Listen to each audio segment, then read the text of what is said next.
Who cares about the hangover from the first?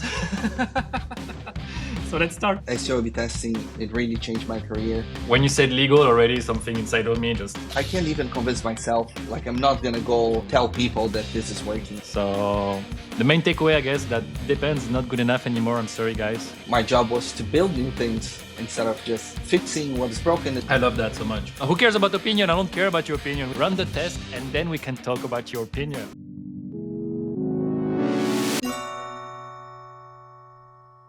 Hey all, I'm Samy with the Collaborator PR distribution marketplace that connects advertisers and publishers. And today I'm talking with Gus Pelogia, a Brazilian journalist turned SEO, who's now senior SEO and AI product manager at Indeed, managing a massive job site with hundreds of millions of monthly visitors. So Gus went from saying it depends like any good SEO to running actual SEO experiments with causal impact analysis. Stay tuned to understand what that means. And if you've ever wondered how to properly run SEO experiments, how to get engineering teams to actually implement your ideas, well, this is the conversation you need to hear. Hey, Gus, thanks to come on the show. Really appreciate your time. Welcome. Thank you for having me. I know I've been trying to record this for a while, so I'm excited we are kicking off 2026 with this is the actual first business call that I'm having. So excited that we're finally connecting. Thank you, man. I appreciate that. And for those watching, today is January the 2nd. We went directly into it, starting the year hard, strong. Who cares about the hangover from the first? So let's start with a kind of unusual path to SEO, going from journalist to SEO product manager. So you graduated as a journalist in 2009, worked for MTV Brazil, which is really cool. I grew up watching MTV too. And you haven't published a book about Brazil rock scene. So then you accidentally discovered SEO after moving to Argentina. And I'm curious about the path and what made you move bit by bit to SEO and then to product manager side of things too. Yeah, I kind of just stumbled upon all of these things. I guess nobody went to marketing school and said, I'm going to become an SEO tomorrow. I hear a lot of stories of people that were completely different things, already had established careers when they started discovering SEO. And I didn't have such a career in journalism yet, but that's what I studied. I had a blog on MTV. I was writing for big publications in Brazil, but I wanted to live abroad, even if it was a short time. Can I live in Argentina? Yes. Can I work in Argentina? Yes. Brazil and Argentina have a deal between the countries that anyone can move and work in the other country. So for me, it was an easy move, was like a 3-hour flight. So if everything went wrong, I was still close to go back home. So it felt a little risky, but not too much. Wasn't too far away from home or anything. And in Buenos Aires, I started working at the Spanish school that I was studying. I became an intern there, and I started making contacts there. Got really good friends with the owner of the school, who introduced me to people at a bigger company after my internship ended, and that's where I started learning about SEO. So I got an interview and I started Googling what is SEO, all that very early stages, trying to understand what the job entailed. And it turned out was the two things that I had studied in my life. One was journalism, so writing press releases, convincing journalists to cover certain stories. And I've been there receiving all the press releases and getting all the calls and having all that kind of conversation. And before that, in high school, I also did a technical school that it was IT. So you learn a little bit about coding, a little bit about hardware and all of that. And I learned HTML at the time, was still on the notepad, writing line by line. So for me, once I started reading the Moz guide of SEO in my first week at the job, I realized, these are the two things that I studied before. So it was, I stumbled upon this new profession that was a combination of skills there that I already had. Interesting. That's kind of how I learned it too, initially with a technical background, studying computer science, then dropping out, then going to marketing, and trying to merge the marketing with the technical together. And it's like you said, he was not really like studying to become an SEO. So that's an interesting path. In terms of transferable skills, so when you're a journalist, you have to write a lot. But when now as a product manager, you also have to handle lots of different teams and engineers. And I'm wondering what skills like were we able to transfer from journalism to SEO, and what other skills you had to acquire quickly. And also follow up on that, I'm wondering if you still have connections with the journalists, and if that allows you to get your stories published quickly or something like that, or if it doesn't matter anymore. Yeah, I don't use that too much anymore, not directly. I have friends that are journalists, and they might give me access to a concert or to a place or to an event on a friend level, not on a professional level anymore. But when you look at the skills, I think a big job for a product manager is to shape good stories. Because you need to keep a team motivated. You need to explain what's the reason behind putting a new button in a place or creating a new page type. And as a journalist, you also need to create a good structure to tell a story to people. This is more, and before would be more an investigating a story, and now it's more a technical story. But you still need to explain what, where, and why you're doing something. Still have that lead structure when you're pitching a new feature, or a new team, or something that needs to be done, and also measuring why we're doing this and how we're going to do the results we're going to get from it. So there's still a little bit of crossover in between the functions in terms of, I guess, what you just call a soft skill. Like, it's having really good communication skills. Both a journalist and a product manager, they need to go further in their careers. And that makes sense. I didn't see it this way. Okay, yeah, it's cool. You craft beautiful stories, so you must love posting on LinkedIn too. I do enjoy, yeah, I do enjoy that very much. And like, most of the things that I'm writing are things that I'm living on that week or that month. So like, it's really fresh, the experience that I'm living through. I'm just that's what I'm sharing. I love that when you have enough things, in your day to day, that you're able to write about on LinkedIn and share your experiments and share things that you learn, or situation with engineers. That's really like the richest part for me, when it's not just something that you lived like 4 years ago. No, that's cool too. But being able like every week to have new content, that's really cool. So tell me a bit more about the product manager role. I think maybe most SEOs don't even know exactly what it is about. So if we have to be like a bit simplistic to and explain a difference between like an SEO specialist, like the regular position, and someone also playing with the product management like you, how would you define those differences? What comes on top of the SEO specialist role? Yeah, I think for me, a product manager is someone who is building new features. Like, you're building, you're measuring, and you're testing new features.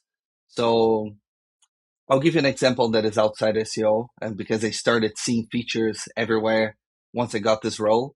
You're on Netflix and you see, like, you're finishing a series and says 3 more episodes to go or 2 more episodes to go. This, I'm guessing, was an idea from a product manager to say, can we keep the retention here? Can we increase? If people are towards the end, they might be on the fence of keep watching or not. It's like, oh, it's only 2 more. We can do 2 more. So that feeling of achievement. So that'll be a feature that if I were on Netflix, I'll look, oh, this is something nice. So we should build this. Now, a lot of SEOs might already be doing things like this, like what type of button you put in a place, what type of CTA you have. Should we change the design a little bit? And then, like SEO, it's cross-functional. You work with UX, you work with developers, but just a mindset to say, I'm building this thing, and this is how I'm going to measure, and this is the impact we expect on the other end. That is the job of a product manager. So I feel like I need to simplify a lot of the stories So I'm building a new page type. I need to talk. There's a different team that manages the information that's going to be here. Once you go and talk with this team, they have layers that you have to peel with another product manager, with UX, with the legal teams, and so on. So you're going to go and talk with everybody, and you're going to clear out and say, okay, go back to your engineers. Okay, we cleared out all of this problem. Now you can do all the coding. I don't code a single line. I can talk the technical talk, but I would be nothing without the engineers that are doing a lot of the real heavy lifting in there. But my job is to come up with ideas, pitch them, unblock with all different teams that need to be on board for that to happen, and then just open the path so the engineers can do all the coding, the UX can do the design, and make everything turn into a reality. Wow, that sounds both awesome and could be quite stressful. So many stakeholders. When you said legal, already something inside of me just I know when you work on enterprise SEO, higher level SEO, and you have to deal with legal departments and other things that you never have to deal with that when you're really just at the when you're just starting out. Usually, you're just an SEO specialist, so that makes things so much more interesting. I would say a pain in the butt sometimes. But what's your experience with having to deal with all those departments? Are some of them like more of a pain than others? Like, and do you have to adapt your language a lot? How you communicate with them? Like, let's say you communicate with a dev, you really have to be super technical. Then you go talk to a UX, you have to really adapt again, or is it something that you don't need to do necessarily? Oh, you definitely need to adapt to who you're talking to as a journalist and as a product manager. Um, but a lot of it is being flexible for me. So, like we just shipped a new page type now in December, and my drive was we need to finish. We have a cold freeze, and I'm guessing most IT companies do have. Once you get closer to Christmas or holidays, you say let's not put any new code here because if something breaks, half the people are on a holiday, and then you have a problem. So it makes sense to have that window where nothing get changed. But we had a deadline if we wanted to release this, even though nobody's going to search between Christmas and New Year's Eve. Google is still crawling and indexing those pages. So that would be my advantage if we push this before Christmas. Next year, right now, all these pages are indexed. So first is we know like this was a new team. We had about 2.5 months to do this from paper to release the pages. So from the very beginning, I'm telling everyone, hey, we have another 3 weeks or we have a month for this to be out. And that is also the start of the conversation with legal and with other teams. So it really helps you to forces you to filter if you want to reach that goal, and you start looking to like, oh, there's some elements on the design that are going to require us to talk with some other extra teams. Like, okay, no, let's do a simpler version. This is going to happen in January. So I was talking with a technical team where I pulled the information from, and they're like, oh, we can only do this way. If you want to do until, if you want to finish this in the next 2 weeks, we can only do version A. So, okay, we're going to do version A. So being flexible when you're talking with all the different teams and giving them the information that they need about it. So legal doesn't care if it's 5,000 or 50,000 pages. They want to know what is the information that is written on this page, where it's coming from.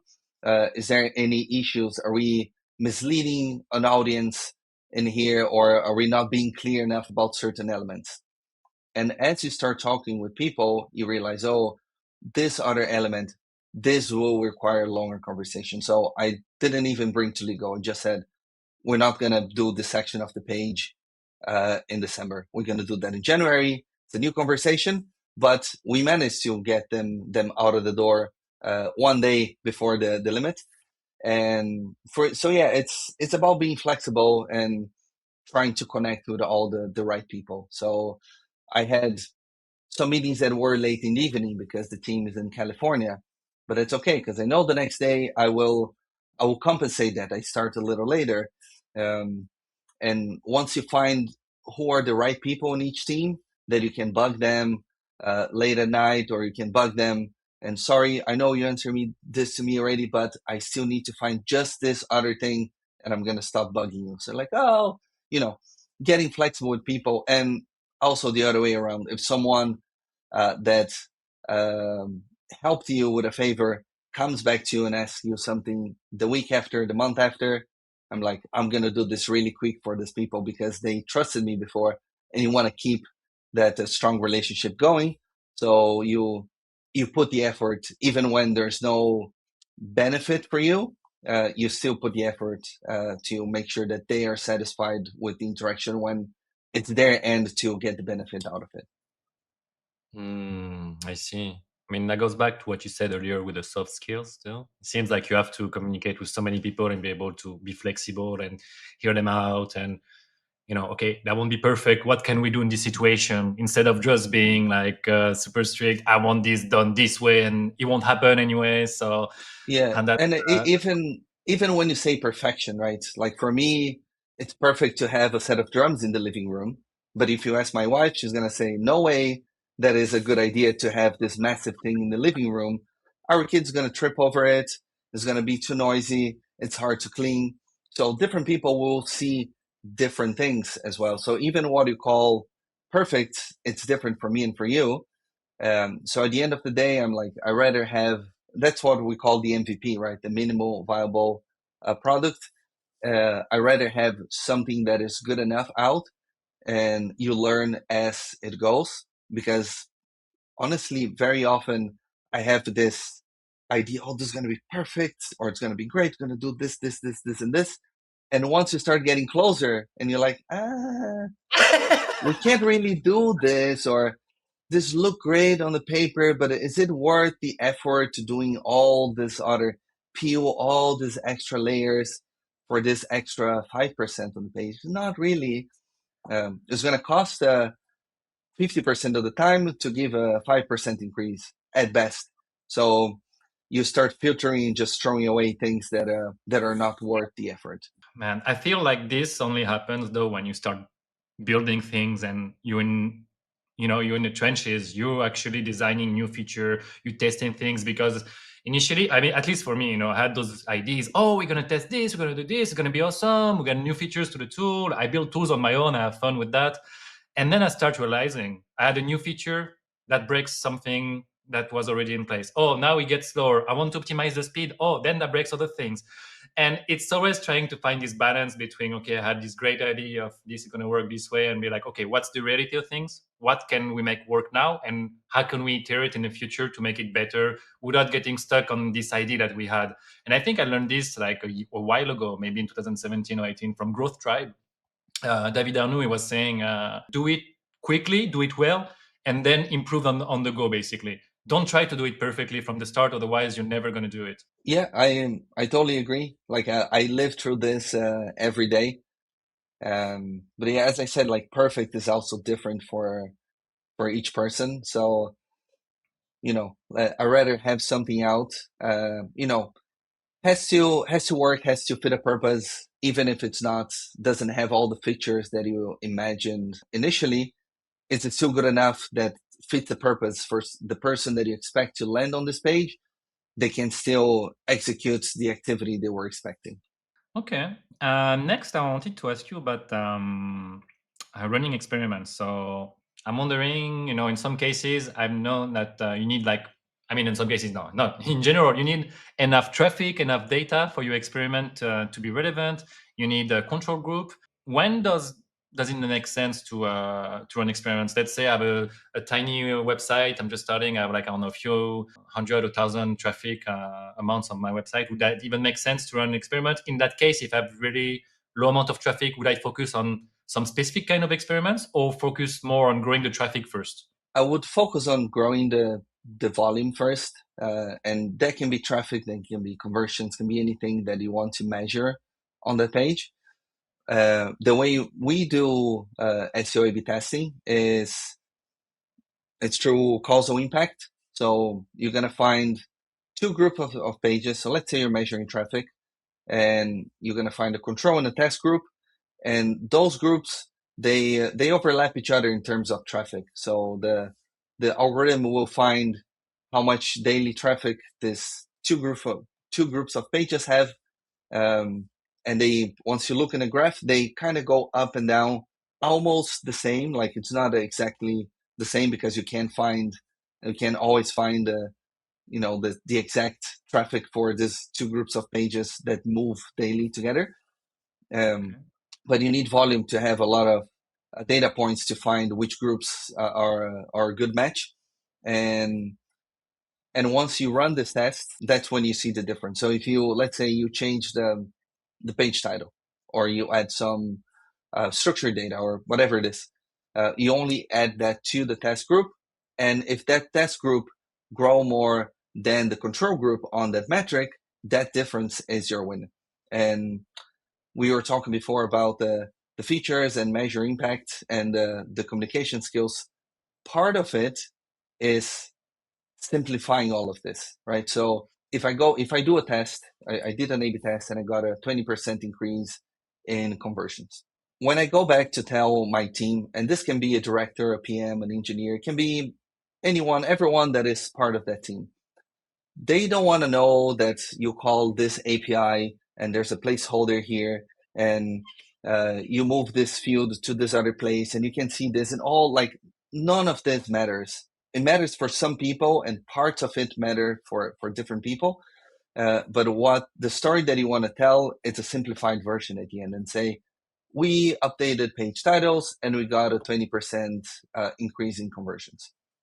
That's a conversation you need to know, because everyone is telling a story and every story gets very, very long. It's like you have a problem with a plumbing in your house. And maybe you just want to know, how can I avoid this? Oh, you're pouring something that is, I don't know, you're pouring oil on the sink and that's why it's drying and that's why it's getting stuck. Okay, I won't do this anymore. But you don't necessarily want to know what type of pipe you're using, what's the pressure from the street. All of these things is, I just want to get to my house and be able to wash my dishes. That's it. Because you have a whole other universe of things to learn about. And at some point just becomes a bunch of gibberish. So, and it's the same here. Like if I can tell a good story and I can show people, oh, this story is something that matters, maybe they'll be interested in learning the details about it so they can or validate or replicate. But you don't need to go and tell every little thing you did. And we crawled this way, and we compare the JavaScript call with a regular crawl, and it's like, none of this matters unless you are an SEO that is deep interested in this.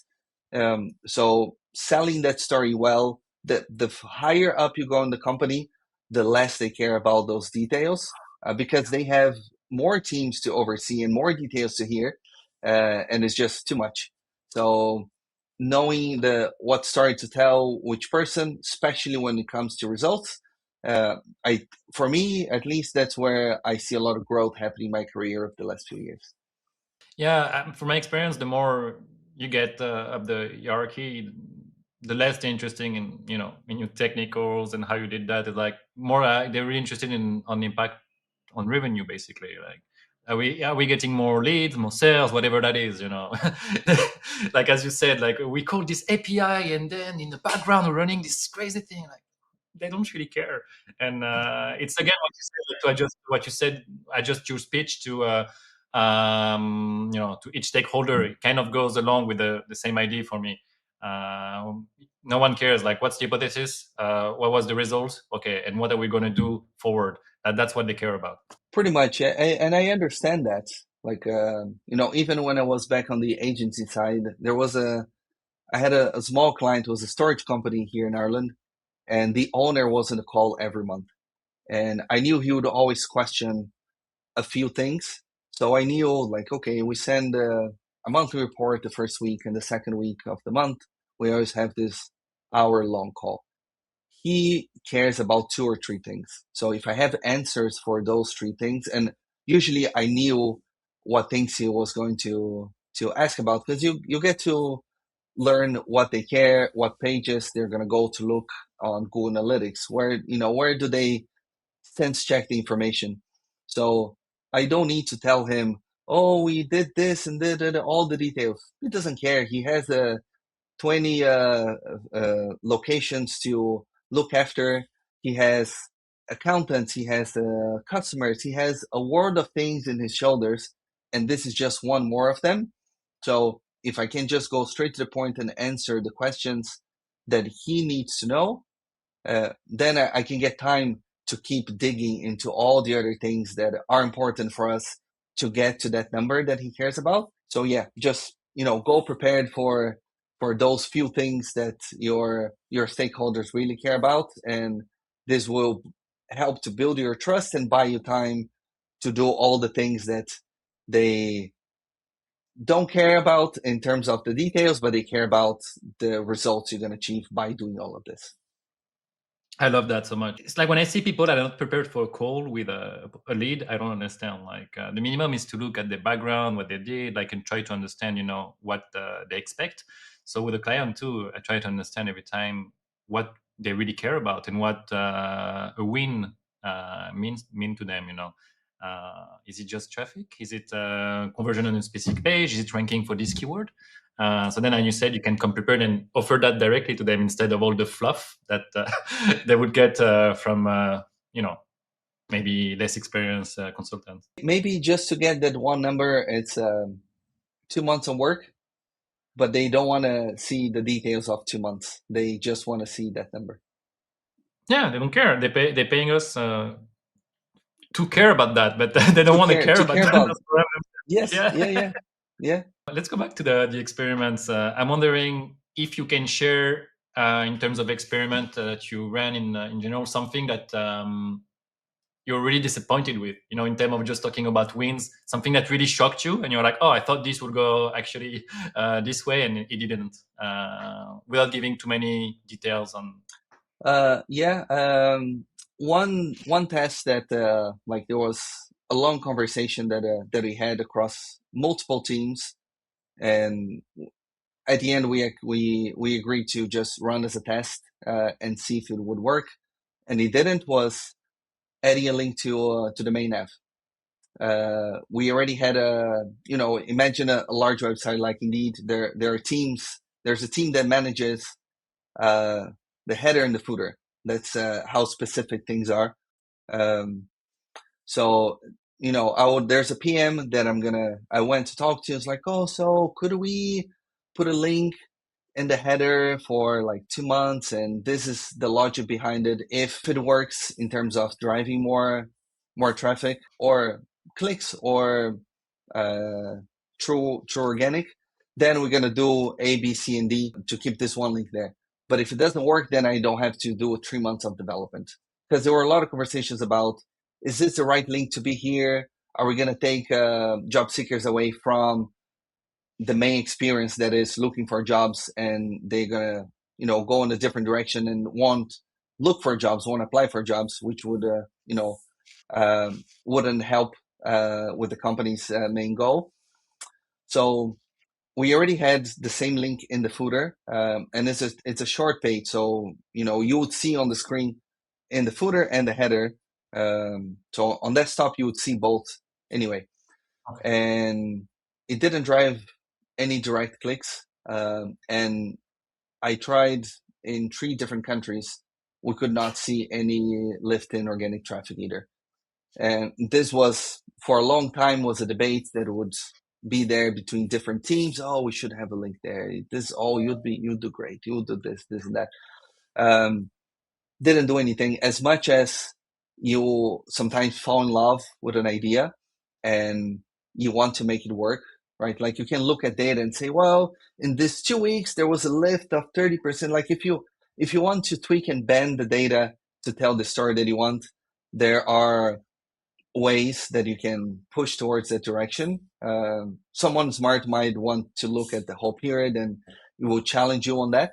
But even on me trying to convince myself that was a good experiment, like when you fall in love with the idea, it's like, oh, it's working, but look, if you look from this angle, and I was like, I can't even convince myself. Like, I'm not gonna go tell people that this is working. Like I as much as I wanted to work, there wasn't enough evidence for me to, if I compare with other experiments that I did, and I was way more confident about the impact, this one was like, this didn't do anything. Sorry, we tried this. We tried 3 times. It failed every single time. There were very small lifts in 1 or 2 cases, but that's not enough. Like I'm not. It's not a fight worth fighting to say we want to keep this in here because the impact wasn't there. It would potentially damage another team more than benefit my own team. So interesting. And your credibility too, because you have so many fights. I imagine, you have to choose your fights. And if you start fighting for things you don't believe in, and when you cannot prove like real causality, it gets trickier than when you have something good to be able to properly defend it. So you definitely have to choose. And that's funny, we know what you said, like like you couldn't even convince yourself. I feel like sometimes we have issue with our own egos, and we really want this to work, and and we have to drop the idea and move on. And I'm wondering if you have a system even for that, to at some point to be like, okay, do I drop the idea, or do I try running the experiment with a slight different angle to try to see if it could still work in another way, like you said, we're adding more countries or things like that. Yeah, I guess it's even though this is a test, there's also a bit of a gut feeling behind it. Yeah. So, like if I run once and doesn't work at all, I'm like, what did we do that could have made this fail? So in this case, a week after we ran that, AI reviews started showing up in the country we were testing, and this is a top of funnel product, so we knew there would be a decrease in traffic anyway because of AI overviews. So I was like, okay, maybe this was a problem. Let's do this in another country. And we did another one. There weren't any AI overviews, and we still couldn't move Yeah, like, anything oh up. So shit, like, okay, let's do another you one. know, so we try. I think we tried second and third at the same time, and Okay. either of them were impacted by AI overviews at the time, and it still didn't work. So like, you know what? We did it 3 times. We tried to exclude what didn't work.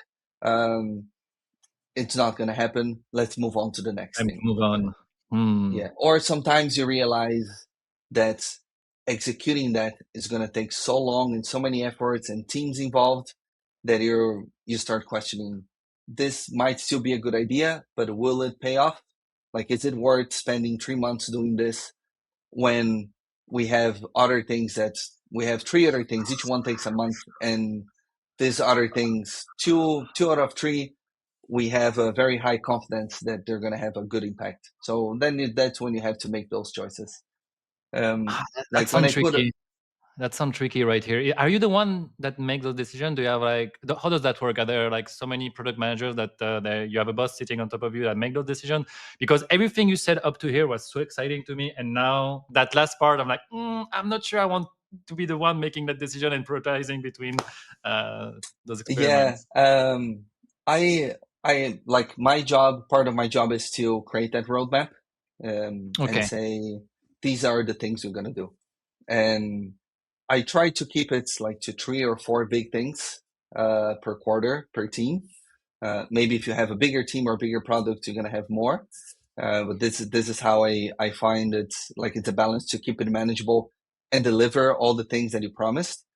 This could mean adding a bunch of things inside one project. So maybe paid speed alone is a project, and that means like a bunch of tasks inside. Or if you have a project that is about EAT, that might mean alter pages, getting alters like hire people to review certain pages. Might include structured data, like a bunch of details, but it's one bucket because it's also easier to sell it higher up when you're saying, oh, we want to do structured data, we want to do alter pages, we want to do like, oh, these are too many things. Like, oh, we are doing an EAT project. Like, oh, this is one thing that has a lot of little tests inside. But once you're selling one thing, not 50 things. But yeah, it falls on me to take those decisions. And sometimes halfway through you realize this is not the best way to approach, and you pivot to something else. That's fine. but it falls on me to make that decision. It's hard to a certain extent, but once you start talking with people within your team or other teams, and you start realizing that this is going to take way too long, it like way too long, and you're uncertain of the impact, it gets easier to say, you know what, let's do the ones that are safer, or let's do the ones that we do a balance. We do one that is safe, one that is a bet. But it with experience, it becomes much easier to make those decisions. So you talked about PRDs, and well, I never. I mean, I wrote very basic ones, and I remember when I was at KuCoin, Chinese crypto exchange, I saw some crazy PRDs going. Like I was just looking at them, pages and pages, the definitions and the scope and initial assessment and what could go wrong and what it was expecting, and this like that, sometimes hundreds of parameters, and to be honest, that just scared me. Looking at that, especially that was a few years ago. Maybe now I will be more comfortable with that. What's your experience with that? How did you get started, and did it get like much easier with time? Do you have any tips to write PRDs? Uh, it gets much easier with time. I think I keep running the PRDs in my head before the moment that I sit to write down. I already know like a good structure of what's going to be, Yeah, because you've been doing research and you're talking experience. with people. So like, yeah, I don't know, I'm cleaning the house. I'm like, yeah, so we're gonna put this in here. I need to That's how you talk with think this now. team. Yeah. Da, da, da, da, da, da. So when I sit to write down, the structure is there. And I Mm. honestly prefer that. Like back in the days in the agency years, I would put like spend time, hours and hours putting a slide deck explaining why we're gonna do this and this way, and adjusting details. And you spend more time refining the pitch and making it pretty than just putting in words. I find it much easier to put in words. I give that PRD to all the stakeholders. They read on their own time, and what is not clear, they're going to leave comments, and you're going to have conversations from there. So we adjust things async. So I find that much easier because those ideas are defined before anyone starts building things. So you're not making promises in the name of engineers that we're going to do this, and it's very easy. We're not, just saying something really quick, um, and then a stakeholder like comes back a month later. It's like, oh, I thought you meant something else. And it's like, this is all written, and it happens, right? Like you're just listening something for 1 minute. Um, it's not oh, the stakeholder doesn't understand me. Oh, they don't know SEO. It's none of that. We get very passionate about what we do, and but looking from outside, it's the same thing for everybody, for other teams, that they also get passion and they understand their own details. They could also say, "Oh, you don't understand coding, or you don't understand this," and they would Obviously, also we be just get right lost in our own thing, right? And we on try. our It's own. what you said with empathy and trying to be emotional intelligence and try to have the soft skills to be able to communicate with other stakeholders. And at your level, I feel like if you don't have this, it's not possible to do your job. Like it's not a small startup with a couple of different devs, and that's a whole different shebang. So Writing that PRD for me, it's a point of clarity to even for myself, because there are ideas that you once you start writing them down, it's like preparing for a presentation. You're like, oh, everybody knows what it means. Actually, they don't know what this means. And once you have to start writing it down, it's like, maybe this is just like a vague concept. Like, how are you gonna explain EAT you know, for a C level? It's it is a vague concept, right? It's a bunch of ideas. There's no checklist uh, officially provided by Google or by any search engine to say, oh, these are the steps you must follow. This, and this. You can follow this for indexing and crawling. You can follow this for other aspects of SEO, but not for every single one of them.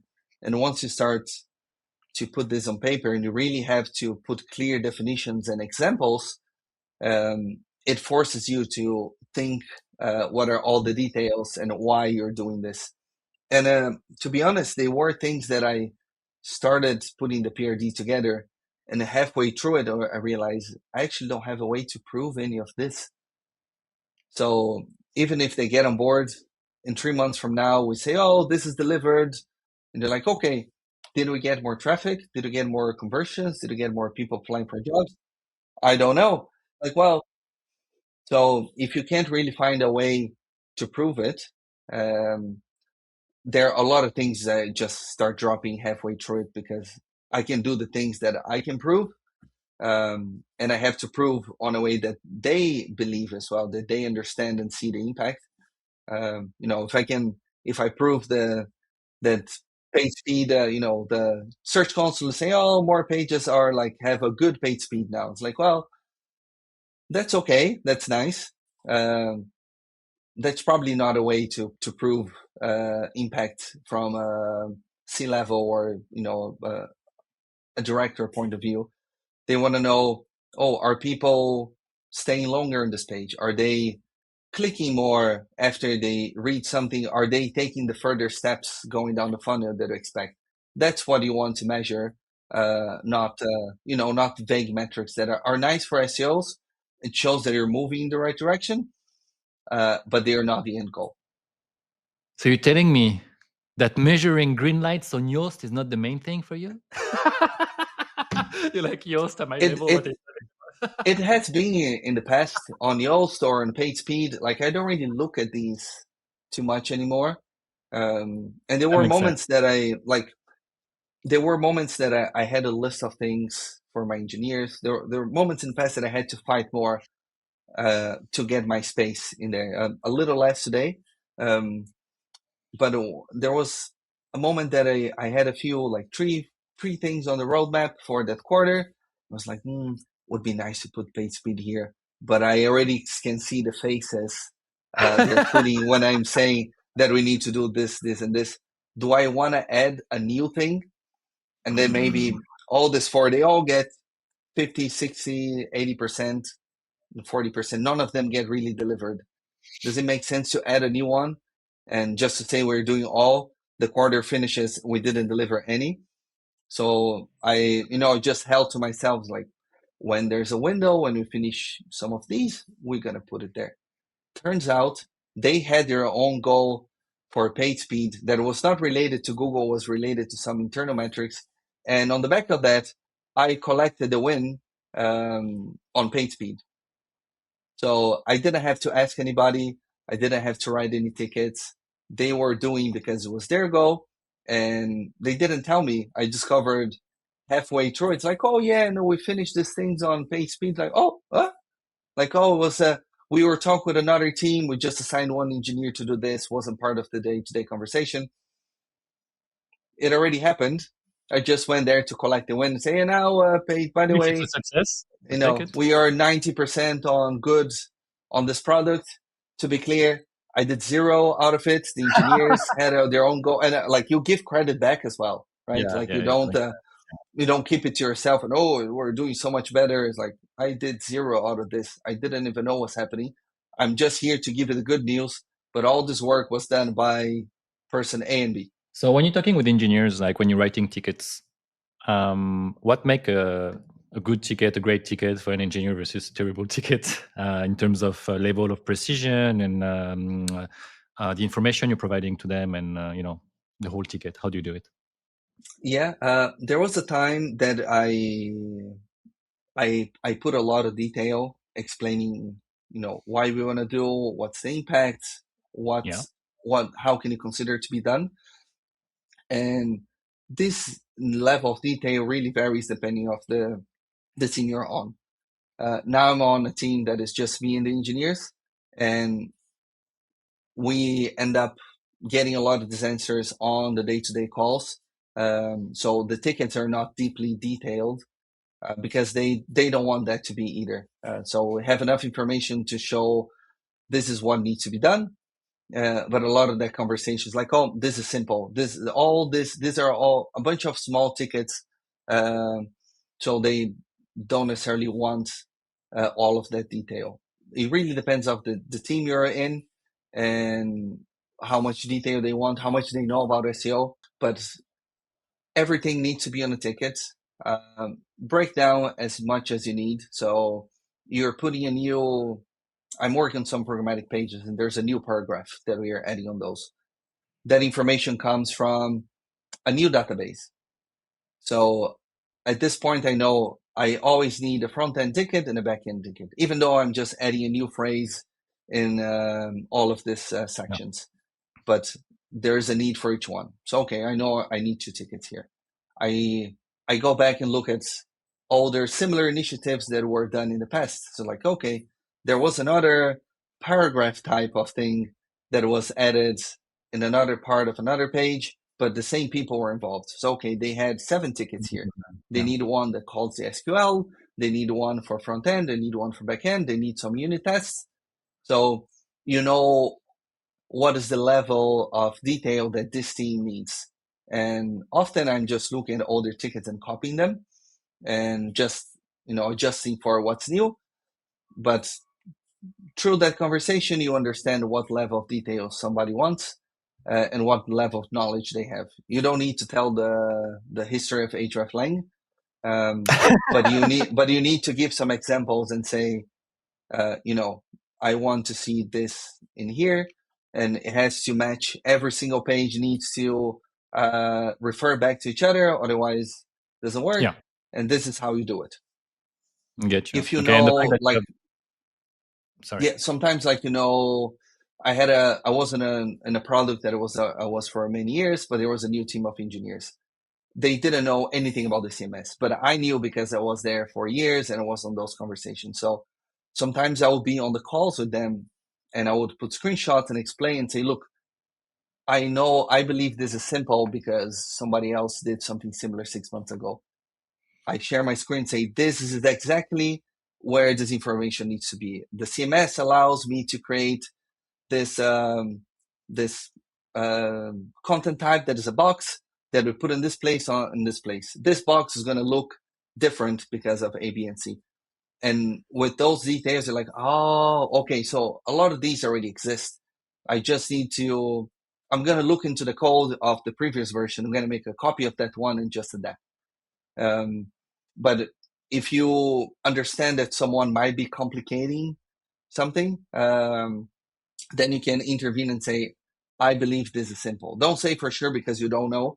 Quite often, maybe it was easy for somebody because they had that experience already, but you need to give as much detail as you think someone needs. And some people do need a lot of it, and some people don't. So I was recently, just in December, finishing that this new page type, and I felt like, oh, we are stuck in this conversation. It's been a week, and I wasn't on the conversations in between the two teams because it was very late at night. So I pick one person and one engineer, one product manager on this other team and say, hey, what we are trying to do, I believe it's very simple. We just want to copy the logic from this and put on this place. It's exactly the same as whatever logic you're following. I don't need the details. I need the same order of information to take from this internal system to put on this public page. They're like, oh, okay, this is much easier because they had a massive form with, well, what's the strategy? What is the details? Like, I don't need any of this. I'm going to copy whatever. If you tell me that this name is here because whatever reason, I just want the same name there. It's like, oh, okay, that makes things much easier. And then we managed to unlock that. That'll be otherwise a very lengthy conversation because they are used to have those deeper conversations and details when other It's teams not use always that needed. information. For me, I don't need any of this. So it help us to like move forward and get things done on time. And that goes back again to the flexibility that you talked about. And apparently that for a huge structure, like indeed, that's where the true value is, right? Is that you're flexible and you go back and you look at what it's been done. Was it similar? What can we reuse? What kind of level of information do you need? You have all the history. Everything's been documented properly. So you're able also to leverage those resources. And that's super cool. So I guess that the lesson here maybe for some smaller structure is to document everything properly. So then you're able to leverage this information in the future, right? And and say, okay, 2 years ago we ran this test, we did it this way. We can just reuse this framework and those processes, and save maybe 60%, 70% time on this next iteration. Yeah. I know it's annoying sometimes to write all of this on a wiki page or like spend time structuring all of this. Like, oh, you already delivered, your mind it's on the next thing. But if everyone does some of that, you're gonna save a lot of time. You're gonna save time from people asking you things, like lots of things. I'm like, who do I even ask this? And you go on an internal wiki, and it's like, oh, okay, this is already written somewhere. Or I go and I'm scrambling through Slack groups to ask something, and they just give me like, oh, all your answers are on this wiki. Like if you can find something that you still need that is not in here, then we can talk. But I believe 90% or 100% of what you need is in here. So going through that documentation will allow you just to go and ask specific questions to people. They will be happier that they managed to help you without taking too much time. And you're going to be able to go much further without waiting for somebody who has other priorities to go and answer you something that the answer was already written somewhere. I want to ask you a couple of quick fire questions for the end that I didn't ask during the interview before. Feel free to answer them like quite quickly. Like, let's say I want to get started and run some tests. I never ran tests or very basic tests. Like, what would you recommend testing, and what kind of tool to get started would you recommend, like to test? Like, if I have zero knowledge. Yeah, I would read Julia Spanoso guide on causal impact that she published on the WTS, Women in Tech SEO, on their blog. She has a great guide in there. So yeah, that's the first place to go. Okay, sounds good. From your experience, is there a piece of structured data that actually moved the needle versus something that didn't move the needle, because you can implement so much structured data? So did you experience any like huge win thanks to any schema? I think adding all this is for a person or for a company, adding all the same as of all your social channels, and if you have Wikipedia and Wikidata, also put in there. Make sure that as much as you can, the information is the same in all of them. So you're connecting all your social channels, your website, and where you work, your age, all of that information in one place. That will help you to get a nicely visual knowledge panel. Okay. What do you think is underrated nowadays? What should SEOs be spending more time on, but they usually ignore? Ooh, I guess A/B testing. If you have a lot of traffic, SEO A/B testing, it really changed my career. Helped me to. It was in all my promotion cases. It was in promotion cases of engineers that worked with me. Um, so it saved a lot of conversations that would be very complicated. Here's proof. There's impact. Let's do more of this. Also, who cares about opinion? I don't care about your opinion. We can all have opinion and get attached to them. Run the test, and then we can talk about your opinion. There it is. Yep. Have you run any geo test recently? Geo is so hot. I'm wondering if you have anything you can mention about geo, and if not, that's totally fine.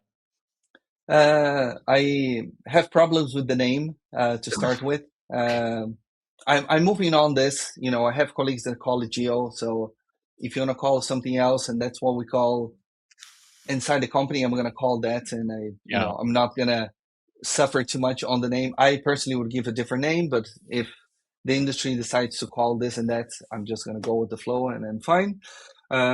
What I'm doing personally is just using log files. So I use the ChatGPT user as my reference to see if a page is being used or not, and that is where I'm going. I'm not personally not trying to guess a million prompts and track all of them. I have colleagues that are doing. It's a company level we do it, but I'm still trying to find what is the big impact behind it. So I'm on the fence on that one. Don't worry, maybe one day you can become a prompt engineer. It's fine. It might be a job, new jobs are coming up here and there all the time with AI as well. It's taking jobs, but also generating jobs. So And final question. So I always been excited, about product. I remember I even tried for a product role interviewing a few years ago, and they were pushing back, and they were like, "Yeah, but you have no experience. You're an SEO guy." I'm like, "Yeah, but I also do growth. I have experience in some experiments. I've used Google Optimize in the past. I think I have the mindset." But they were not like really keen to give me an opportunity based on my lack of experience on that. What would you recommend more junior SEOs? Like any tips would you have for them to be able to bridge, this gap and to be able to go more into product? Yeah, I will try to embed myself into the engineering team.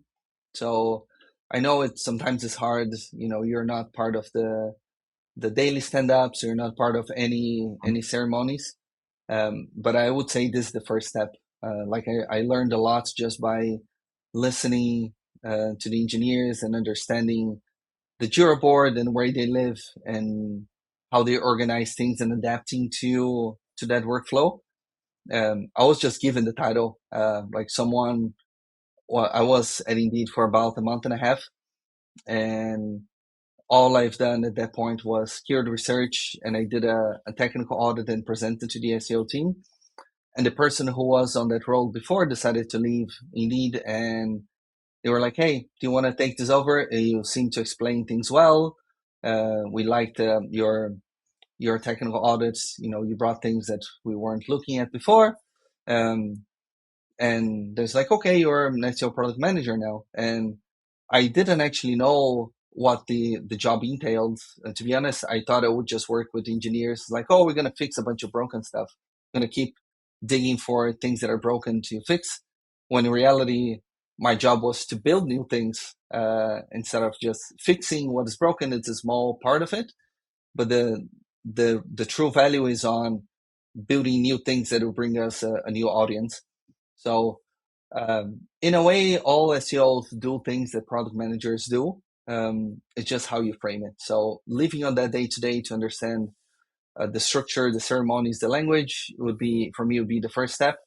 And maybe if you live through that for a while, then you can try to claim the title afterwards. Awesome. Well, that was lovely. Thank you so much, Gus. So the main takeaway, I guess, that depends is not good enough anymore. I'm sorry, guys. Whether you're at massive company or at a startup, like Indeed, running SEO experiments, it's needed if you want to continue your career, if you want to grow. And also, I feel like it's something that brings you novelty to the role. It brings excitement. At least for me, being able to test so many features is really does sound super exciting.